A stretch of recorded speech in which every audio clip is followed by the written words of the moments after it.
Você entendeu errado. Sim, sim, você entendeu errado. Espírito de adoção. Vamos falar sobre o espírito de adoção que está em Romanos 8. Vou compartilhar com vocês. Espero que essa explicação ajude a vocês a entenderem melhor o que esse versículo quer dizer. No versículo 15 diz: porque vocês não receberam o espírito de escravidão, mas receberam um espírito de adoção, de filhos que clama Abba Pai. Se historicamente pensarmos em ser filho adotivo traz um pensamento repugnante, mas que imperou durante muito tempo em ser filho adotivo, não era tão bom até 1988, quando os filhos adotivos eles não tinham o mesmo direito que os filhos biológicos na lei. Então a própria Constituição Federal equiparou os direitos no Brasil. Mas antes de continuar o vídeo, eu gostaria de convidar você a se inscrever no canal e acionar o sininho para não perder nenhum vídeo. Deixa o seu like e compartilha vídeos todas as segundas e quintas-feiras. Vamos lá? Ser filho adotivo para muita gente era pensar que era ser inferior ao filho original, pensando que inicialmente foi rejeitado, recebeu aquele sentimento de rejeição desde a sua infância, muitas vezes bem dramáticas. Algumas pessoas às vezes escondiam do seu filho que ele era adotivo e levava muitos anos para revelar isso a ele, achando que ele não iria entender.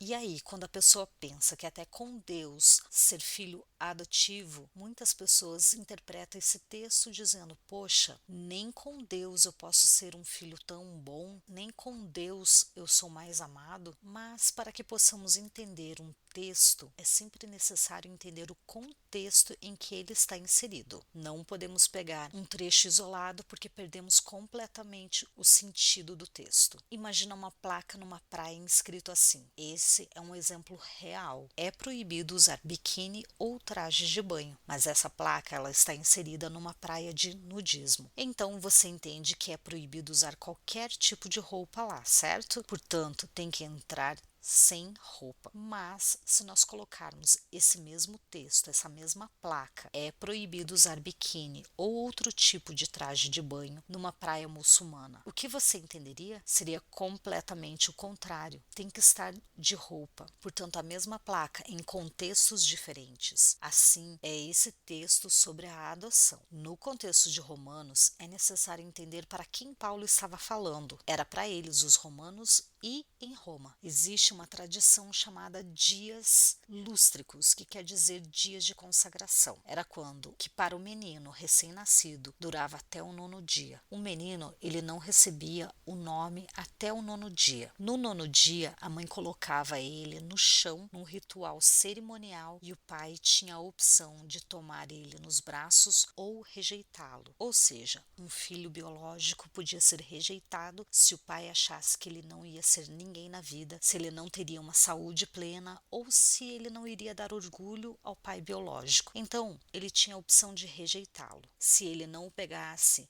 era um sinal de que estava dando um recado e dizendo: eu não quero esse filho. Mas quando era filho adotivo, os romanos entendiam que aquele que adotava um filho fazia isso de livre e espontânea vontade. Está dizendo: você não é um filho aleatório, você não vem do acaso. Eu escolhi te amar e eu poderia ter escolhido qualquer um, mas eu escolhi você. Então, o romano não tinha o direito de revogar uma adoção que ele já tinha escolhido. Ele estava dizendo: você é meu para sempre, você não será rejeitado. Tanto é que alguns imperadores romanos, esses títulos eram hereditários e muitos eram filhos adotivos. Um exemplo: Otávio Augusto era filho adotivo de Júlio César. O Otávio Augusto tinha um outro filho adotivo, que era Tibério César, que também foi um imperador. Ou seja, um laço entre um pai e um filho adotivo era por muitas vezes muito mais profundo do que um laço de um pai com um filho biológico. O filho biológico podia ser rejeitado, o adotivo nunca. Uma vez escolhido, seria seu filho para sempre. Quando Paulo está dizendo isso para os romanos, ele está dizendo: o Senhor Senhor nos deu o espírito de adoção, e isso garante que nós nunca vamos ser rejeitados e que seremos eternamente filhos dele. Ele nunca vai voltar atrás na promessa que ele fez de filiação para nós. E aí você lembra o dia em que o filho biológico de Deus gritou e implorou por ele na cruz do Calvário por apoio, e o pai não o abraçou, o pai não o pegou no colo, o pai não o amparou? É porque ali nós estávamos sendo adotados. Ali o filho biológico cumpriu o seu papel para que hoje pudéssemos ser filhos de Deus. Entendeu porque é necessário sempre a gente compreender um contexto, entender um texto, e aí se torna maravilhoso ser um filho adotivo de Deus. Nós fomos escolhidos. Eu espero que esse vídeo tenha abençoado você, como tem me abençoado. Não esquece de se inscrever no canal se ainda não for inscrito. Deixa o seu like e compartilha. Vamos abençoar? Até o próximo vídeo. Tchau!